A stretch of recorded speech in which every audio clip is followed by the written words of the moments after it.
Hello! Isang magandang araw na naman po sa inyong lahat.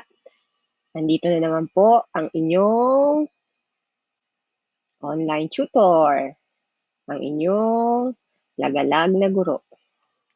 Ngayong araw po na ito, ang ating pag-aaralan ay fraction. So, ang goal po natin is ma-introduce sa inyo what is proper fraction, improper fraction, mixed number, and perform some operations gamit yung fraction.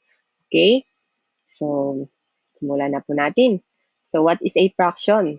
So, a fraction, of course, is something na bahagi ng isang bagay. So, it has two parts.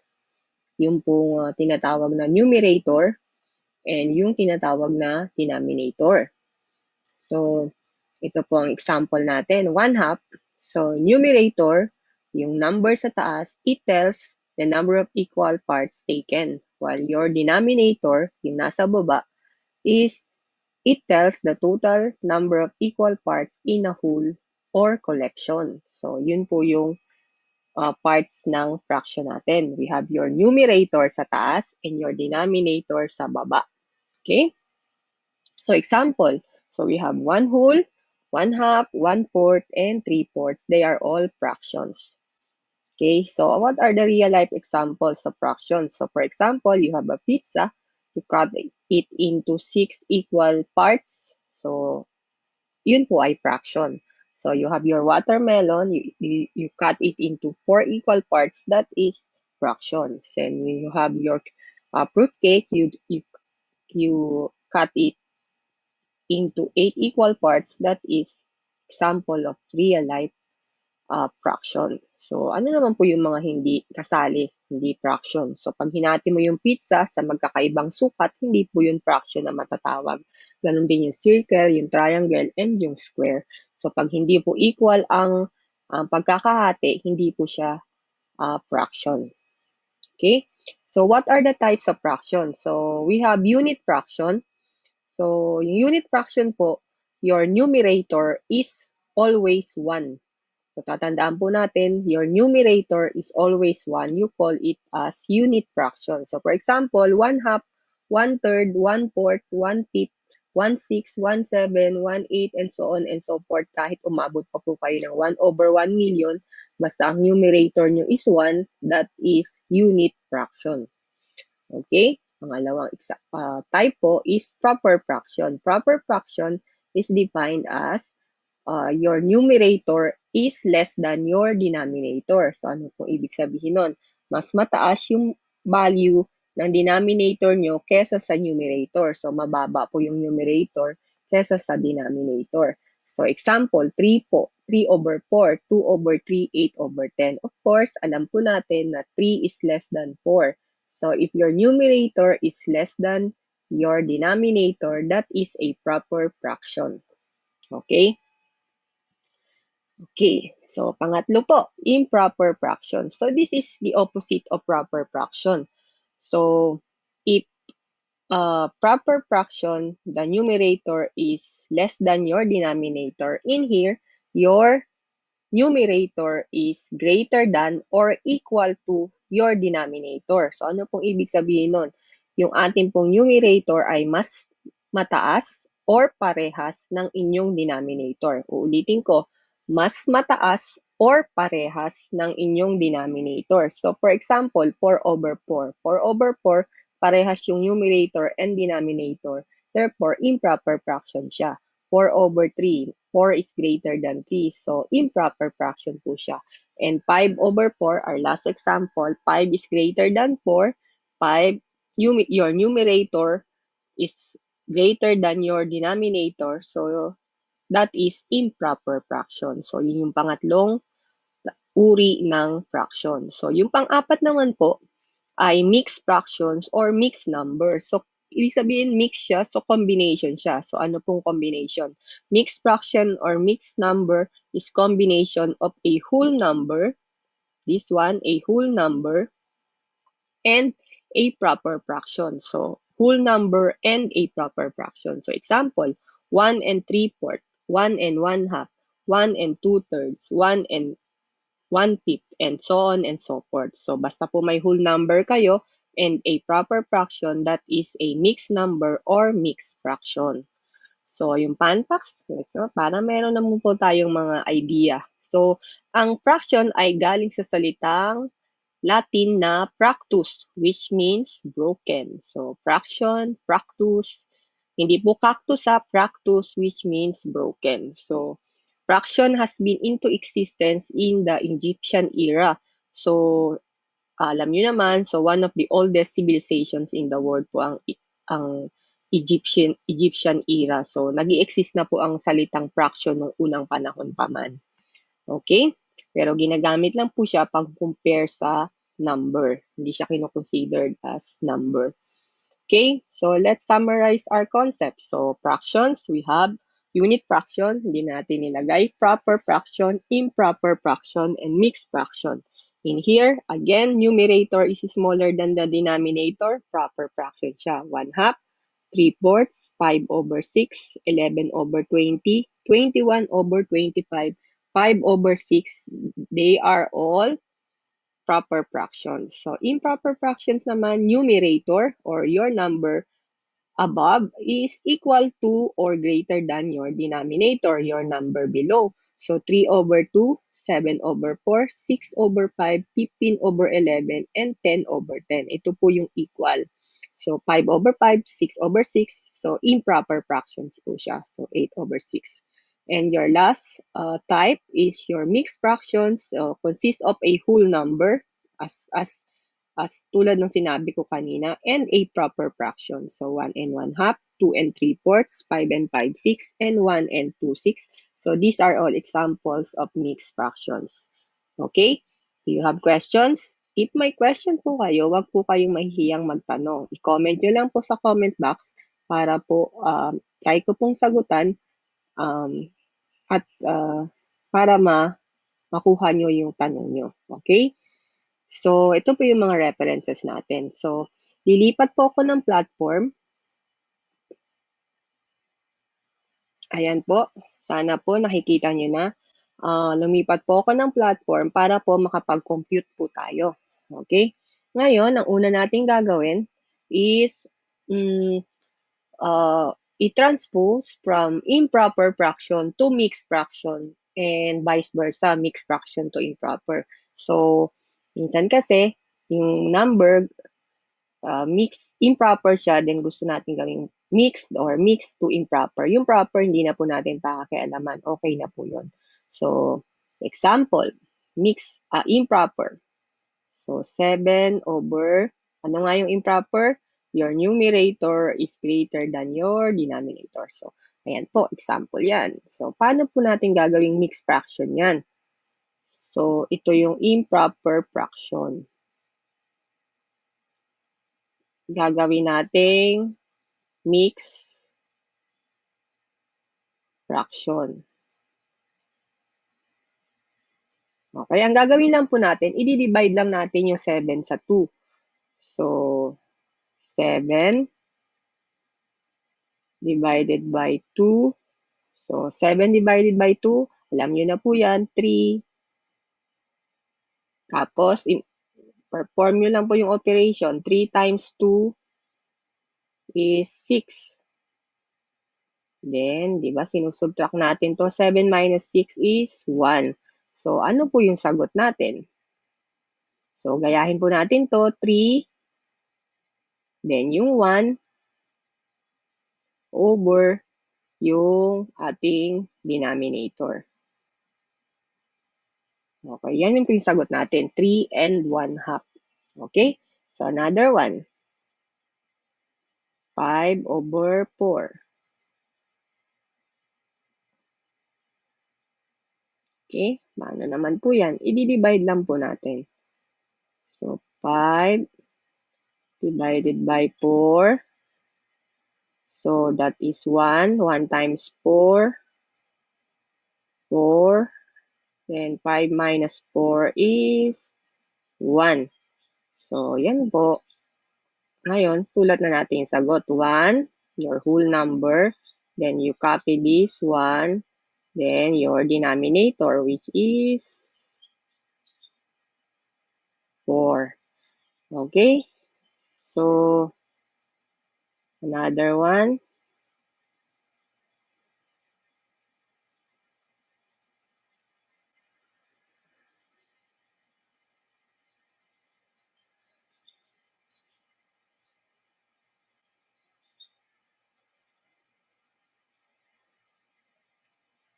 Okay, lakihan natin. Okay, ayan. So, ilan po yan? So, ganun ulit. Try natin. 36 divided by 8.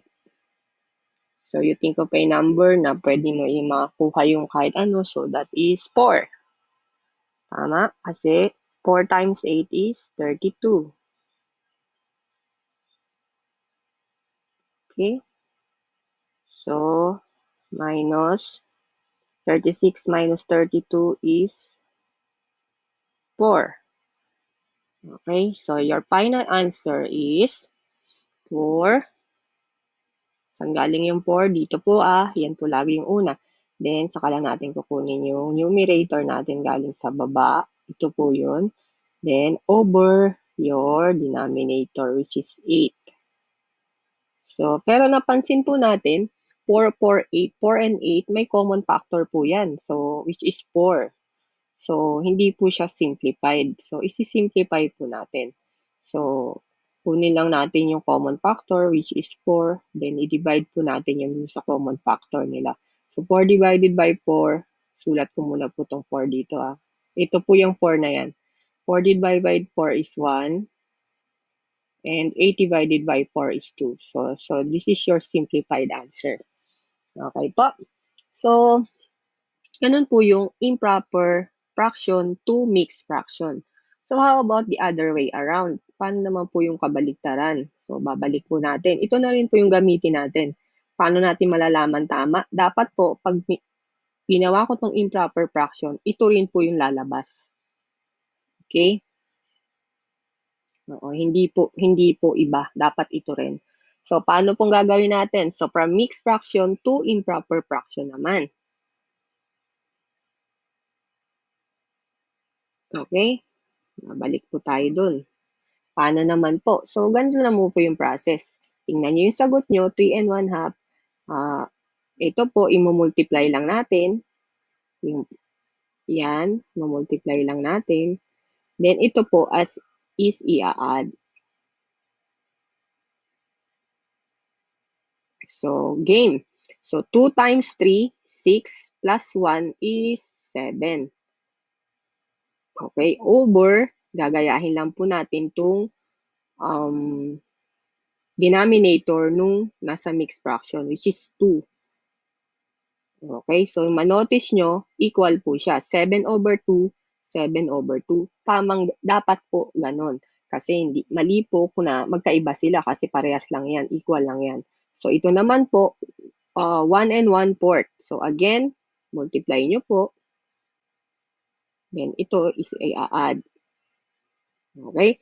4 times 1, 4 plus 1 is 5 over, gagayahin nyo lang po yung denominator sa mixed fraction nyo, over 4. So, manonotice nyo ulit, parehas lang. Aba, magtaka po kayo pang magkaiba. So, hindi po dapat yun. Dapat parehas lang sila kahit paikot-ikutin po natin. Okay? So, how about this one? Paano po? Ma'am, ano pong gagamitin ko dyan? Ito po ba o ito? So, pag po transpose kayo, tapos sinimplify nyo, then ibabalik nyo, hindi po nyo makukuha yung sagot. So, dapat ang gamitin nyo po yung original answer nyo. Kasi yun po yung mga multipliers. So, dito po tayo kukuha, hindi to sa 4, 4 and a half, para makuha natin itong 36 over 8. So, game. So, 8 times 4 plus 4. 32 plus 4 is 36. Okay, 36 over your denominator which is 8. So, ayun na po yun. Nakuha na po natin the same. So, ganun lang po ang pag-transpose from improper fraction to mixed fraction and from mixed fraction to improper fraction the shortest possible way. Okay? Okay. So, ngayon naman po, mag-perform tayo ng operation. Mag-add, mag-subtract, mag-multiply, and mag-divide naman po tayo. Para alam nyo po kung paano mag-add. So, hindi po natin, may mga rules po ito, lalo na sa addition and subtraction. So, basically, hindi ko na po gagamitin yung rules na yon. Doon lang po tayo sa shortcut para po mas madali para sa inyo. So, unahin natin yung multiplication and division. Kasi MDAS po di ba? Multiplication and division. So, for example, 1/2 times, minsan dot, minsan x, 1/2 times 2/3. So, mas madali po kasi ang multiplication and division kesa sa addition subtraction. So, ayan po. Ang gagawin natin, i-multiply lang natin yung magkatapat. 1 times 2,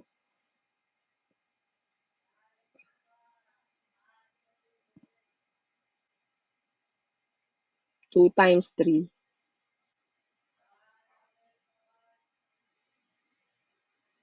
then, yun po. I-form nyo lang, 1 times 2, 2. 2 times 3 is 6. So, kung manonotice nyo po, hindi yan simplified version. Lagi po nating sinisimplify. So, common factor ng 2 and 6 is 2. So, i-divide lang po natin siya sa 2. So, 2 divided by 2 is 1. 6 divided by 2 is 3. That is your final answer. So, for example, another example, 2 over 5 times 1/3 is equal to, again, multiply nyo lang po, 2 times 1, 2, 5 times 3, 15. So, yan po ay hindi nyo na pwedeng i-simplify kasi wala silang common factor. So, again, 2 over 5, hindi, 2 over 7 naman, times 4 over 5 equals, okay, multiply nyo lang, 8 over 35. So, wala na pong, kahit malaki yan, wala pong common factor ang 8 and 35 kasi ito ay odd. So, ito ay even. So, wala po yan. So, yan na po yung simplified answer. Ma'am, pwede po bang i-multiply ang proper fraction or improper fraction to a mixed number? Hindi po pwede.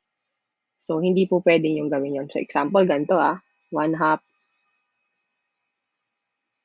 times 2 and 1/3. Hindi nyo po pwedeng gawin yan. Hindi nyo po pwedeng gawin.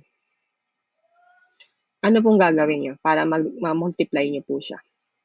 Ang gagawin nyo po ay ganito. Gagawin nyo po yung mixed fraction, gagawin nyo po improper fraction. So, 3 times 2, 6 plus 1, 7 over 3. Kaya po napansin nyo yung mga lesson, kabit-kabit. So, dapat hindi nyo nakakalimutan yung simula kanina.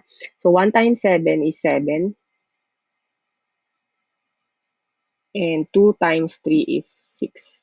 So, this is your answer already. Pwede na po yan. Pero kung gusto mo i-transpose into mixed fraction, di ba? Yung kanina sinolve natin. So, 7 over 6.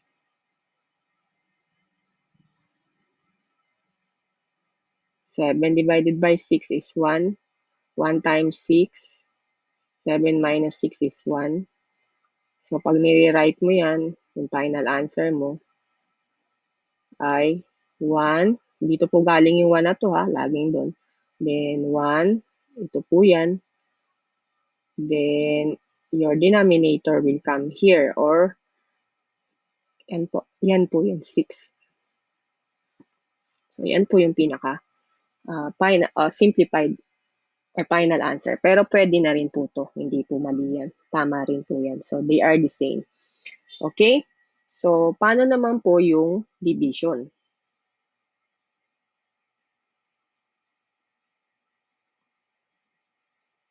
Okay? Paano yung division?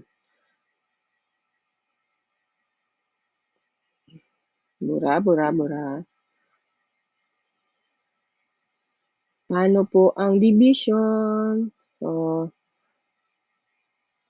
kayang-kaya nyo rin po to. Kung gaano kabilis po yung multiplication, ganun din tong division. So, kunyari, 1/2 divided by 1/3. Okay? Gagawin po natin ay, gagawin nating multiplication. So, paano po yun? So, 1/2 times, so pag ginawa na po natin multiplication, ito, yung divisor mo, gagkunin mo lang po yung reciprocal. So, reciprocal is kabaligtaran. So, ano pong reciprocal ng 1/3? Ang kabaligtaran yan ay 3/1 is equal to 3/2. So, yan na po yung sagot. So, tama to, pero dahil improper fraction siya, pwede mo siyang i-transpose to mixed fraction. So, 3 divided by 2. So, 1 times 2. So, answer is 1 and 1/2. Okay? So, another example, 2/3 divided by 1/2. Okay? So, again, ganun lang, 2/3 times, then kabaligtaran nito, 2/1. So, 2 times 2 is 4/3. So, tama na po yan, walang problema, pero pwede nyo gawin ding mixed fraction.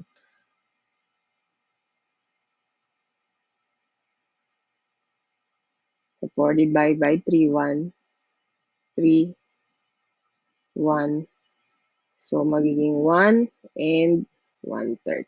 So, ganun po ka-basic. Okay? So, you have questions? Pag may tanong po kayo, just comment it and I will try my best to answer your question.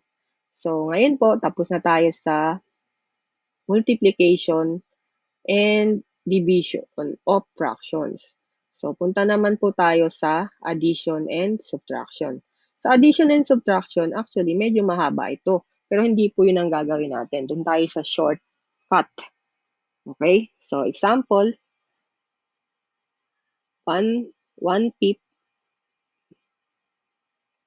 plus 1/4. Ano pong gagawin natin? So, shortcut po tayo. Ang rule po, i-multiply lang natin to. Yan yung una. Then, i-multiply to. Yan yung pangalawa. Then, it's silang dalawa. So, how is that? So, 4 times 1 is 4. Then, you copy the operation which is addition. Then, 5 times 1 is 5. Nakuha po ba? 5 times 1. Parang nag-cross lang ha. Uunahin nyo lagi ito. Hindi ito. Ito ang una. 4 times 1. Yun. Ito lagi. So, 5 times 1. Ayun yun. So, 5 times 4 is 20. So, you perform your operation. 4 plus 5 is 9/20. So, yan na po yung simplified version and that is your answer also. So, walang common factor ang 9 and 20. Okay? So, another example, 1/2 plus 2/3. Okay? Ang operation po natin, 1/2, gawin natin yan, 3 times 1 is 3. Then, your operation, addition, 2 times 2 is 4. Then, 2 times 3 is 6. Is equal to, tama ba? 3 times 1, 3, 2 times, this is 7/6. Again, okay na po itong sagot, hindi po mali. Pero pwede nyo yung i-transpose into mixed fraction. Pwede din. Okay, 7 divided by 6 is 1. 1 times 6 is 6. Then you subtract 7 minus 6 is 1. So your final answer is 1 and 1. Itong 1 na yan over itong 6. Ayun. Okay, that's it. That is how you add. So, paano naman po yung how you subtract? So, same lang din. Kaya lang, may iba lang siya sa gaya nito.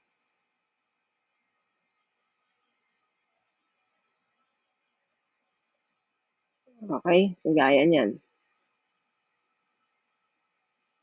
Hindi ko na tatanggalin para, okay? Kagaya po niyan, gawin nating subtraction. Okay, so siyempre, babaguhin lang natin yun dito. Pero negative yung makukuha natin. So, okay lang yun, negative integers. So, walang problema dyan.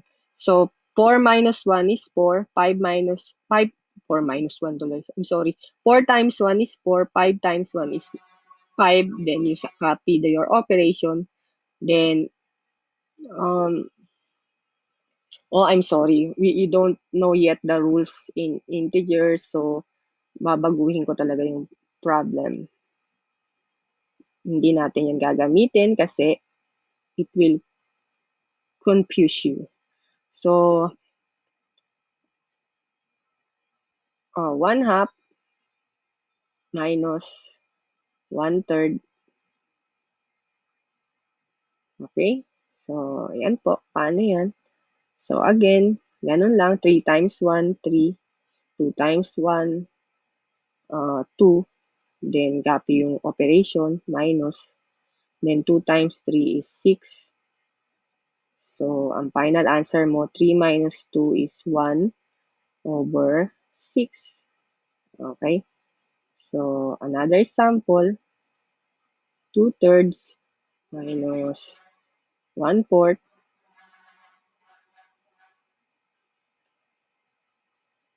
Okay? So, ano naman po ang sagot?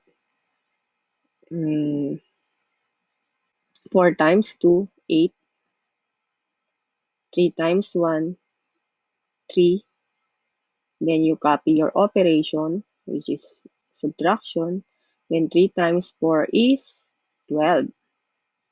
So, is equal to, final, you simplify 8 minus 3, 5 over 12. So, you can no longer simplify it because simplified na siya. So, that is how you perform operations in fractions. You add, you multiply, and you subtract, and you divide.